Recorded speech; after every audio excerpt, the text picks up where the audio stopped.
नमस्कार, आओ मिलकर सीखे चैनल पर आपका हार्दिक स्वागत है।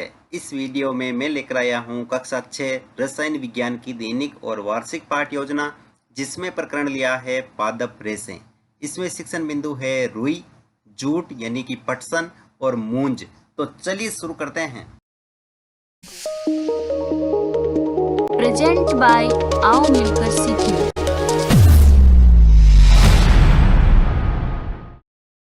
सर्वप्रथम लिखेंगे विद्यालय का नाम, जहां पर आप ये लेसन प्रस्तुत करेंगे। कक्षा 6 विषय रसायन विज्ञान प्रकरण पादप रेशे। यहाँ पर दिनांक, कालांश और समयावधि 30 मिनट। फिर टेबल बना करके एक तरफ लिखेंगे शिक्षण प्राप्ति उद्देश्य, दूसरी तरफ अपेक्षित व्यवहारगत परिवर्तन। शिक्षण प्राप्ति उद्देश्य में पहला लिखेंगे ज्ञानात्मक। इसमें लिखना है छात्र पादप रेशों का प्रत्यास्मरण कर सकेंगे, छात्र पादप रेशों का प्रत्याविज्ञान कर सकेंगे। अवबोध, छात्र पादप रेशे की व्याख्या कर सकेंगे, छात्र पादप रेशों को समझ सकेंगे।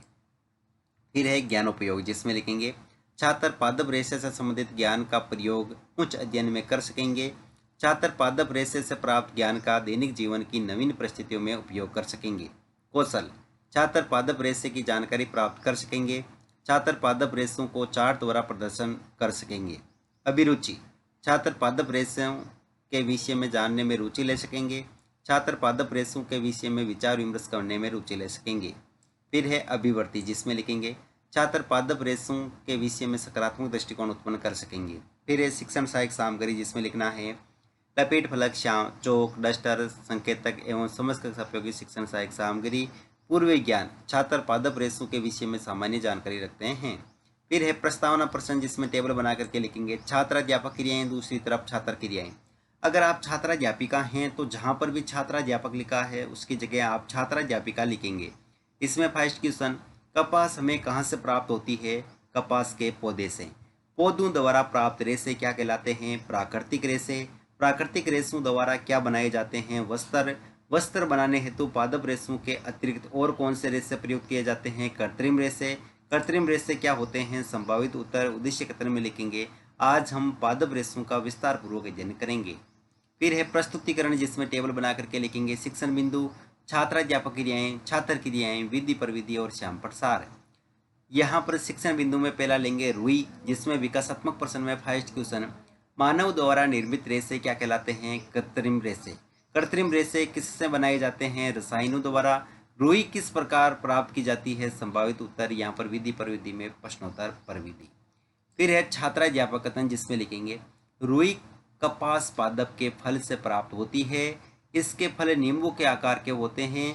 ये जब पूर्ण परिपक्व हो जाते हैं तो टूट जाते हैं और कपास तंतुओं से ढका बिनौला दिखाई देता है। हर्ष चयन प्रक्रिया द्वारा फलों से कपास के फलों को प्राप्त करते हैं। इसके पश्चात कंगतन द्वारा कपास को बीजों से पृथक करते हैं, जिसे कपास ओढ़ना कहते हैं, जिससे रुई प्राप्त होती है। यहाँ विद्यार्थी क्रिया में विद्यार्थी ध्यानपूर्वक सुनेंगे तथा मुख्य बिंदुओं को अपनी अभ्यास पुस्तिका में लिखेंगे। विधि में वाक्यान विधि और श्याम प्रसार में रुई कपास के फल द्वारा प्राप्त होती है। कपास के फलों द्वारा कंगतन की सहायता से रुई प्राप्त की जाती है, जिसे कपास ओटना कहते हैं। फिर है बोध प्रश्न, इसमें फर्स्ट क्वेश्चन, कपास के फल किस आकार के होते हैं? नींबू के आकार के। कंगतन द्वारा कपास के बीजों को पृथक करना क्या कहलाता है? कपास ओटना। यहाँ पर विधि प्रविधि में प्रश्नोत्तर प्रविधि। फिर अगला शिक्षण बिंदु है जूट पटसन, जिसमें विकासात्मक प्रश्न में फर्स्ट क्वेश्चन, प्लास्टिक की थैली की जगह किस प्रकार की थैली इस्तेमाल की जाती है? जूट। जूट कहाँ से प्राप्त होती है? पौधे से।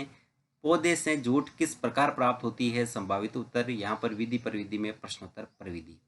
फिर है छात्राध्यापक कथन, जिसमें लिखेंगे जूट तंतु को पटसन पादप के तनु से प्राप्त करने हेतु पटसन को पुष्पन अवस्था में काट लिया जाता है। फिर तनु से पटसन तंतुओं को हाथ से पृथक कर लिया जाता है। जूट से पायदान, चटाई, बैग आदि बनाए जाते हैं। यहाँ विद्यार्थी क्रिया में लिखेंगे विद्यार्थी ध्यानपूर्वक सुनेंगे तथा मुख्य बिंदुओं को अपनी अभ्यास पुस्तिका में लिखेंगे। विधि में वाक्यान विधि और श्याम प्रसार में लिखेंगे जूट तंतु को पटसन पादपों के तनु से प्राप्त किया जाता है। जल में भिगोकर पटसन तंतुओं को हाथ से पृथक कर लिया जाता है।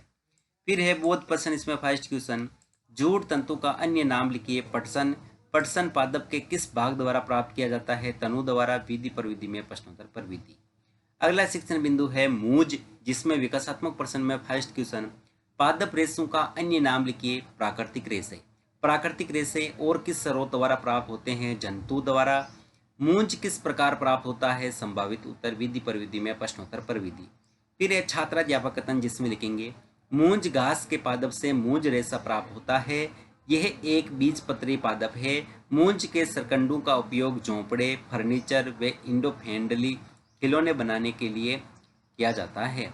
यहाँ विद्यार्थी के नाम लिखेंगे, विद्यार्थी ध्यानपूर्वक सुनेंगे तथा मुख्य बिंदुओं को अपनी अभ्यास पुस्तिका में लिखेंगे। विधि में वाक्यान विधि और श्यामपट सार में मूंज घास के पादप से प्राप्त होती है।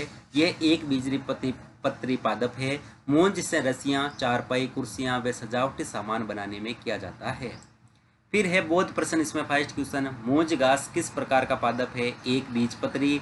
मूंज के सरकंडों से क्या बनाया जाता है? इको फ्रेंडली खिलौने। यहाँ पर विधि प्रविधि में प्रश्नोत्तर प्रविधि।